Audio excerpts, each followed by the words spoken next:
উচ্চ বিদ্যালয়ের পক্ষ থেকে বলছি। আমার প্রশ্নটা হচ্ছে এরকম যে আমাদের গ্রামীণ এলাকায় পিতামাতা এবং শিক্ষার্থীরা শিক্ষা সম্পর্কে ওরকম উচ্চ মত পোষণ করে না, যার কারণে তারা শিক্ষার প্রতি অত গুরুত্বও দেয় না এবং শিক্ষা গ্রহণে আগ্রহী নয়। তো এমন কোনো পদক্ষেপ কি গ্রহণ করা যায় যার কারণে শিক্ষার্থীরা এবং অভিভাবকরা শিক্ষা গ্রহণে আগ্রহী হবে? হ্যাঁ, এই জিনিসগুলো যে ওই যে আমাদের স্যাররা ওনারা এটা করেন না। ওনারা না দেয় তোমাকে কাউন্সেলিং, না দেয় অভিভাবককে কাউন্সেলিং। যখন একটি স্টুডেন্ট ক্লাসে আসছে না তখন ওনাদের উচিত ডেকে নিয়ে আসে অভিভাবককে কাউন্সেলিং দিতে হবে। তার মানে আমি যখন মনে করি তোমরা আমার ভবিষ্যৎ, ওই ওনাদেরও মনে করতে হবে ওনাদের সন্তান তোমরা। এই জায়গাটিতে ওনারা বোধহয় একটু ব্যতিক্রম ধর্মী। কে যেন হাত উঠালেন? আপনার ছেলে মেয়ে কয়জন? আমার 2 মেয়ে। কোথায় পড়ালেখা করছে? বড় মেয়ে স্যার সলিমুল্লাহ মেডিকেল কলেজে 4th বর্ষে। Very good. স্কুল কোনটা? স্কুল কুমিল্লা শিক্ষা মডেল স্কুল। দেখলেন তো, উনি উনার মেয়েকে পড়ায় নাই।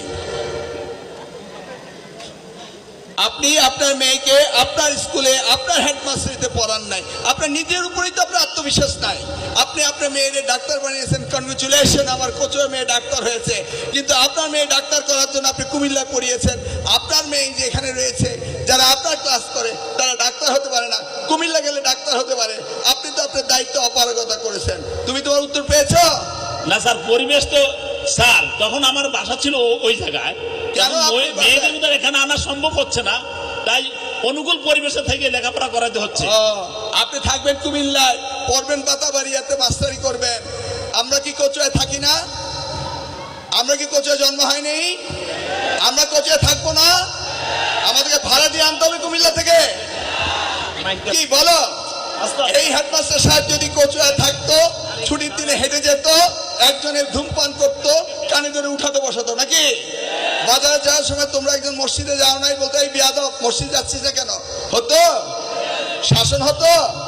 উনারা চলে গেছেন এখানে আসছেন রুটি রোজগারি করতে, আর উনার ছেলে মেয়েরে পড়াচ্ছেন সলিমুল্লাহতে, কুমিল্লাতে। এটাই হচ্ছে আমাদের দৈন্যতা, এটাই হচ্ছে আমাদের অপসংস্কৃতি। এই ব্যাপারে কেউ কোনো কথা বলছে না। আগে নিজেকে আয়নার সামনে দাঁড়িয়ে বলতে হবে, আমি আমার মেয়ের জন্য যা চাই, আমি আমার ছাত্র ছাত্রীদের জন্য তা চাই। বুঝতে পেরেছ? কেউ তো বলবে না, কেউ শুনবে না। যার যার মতো চললেই হলো। যেইভাবে দিন যায়, সকাল যায়, রাত্র আসে।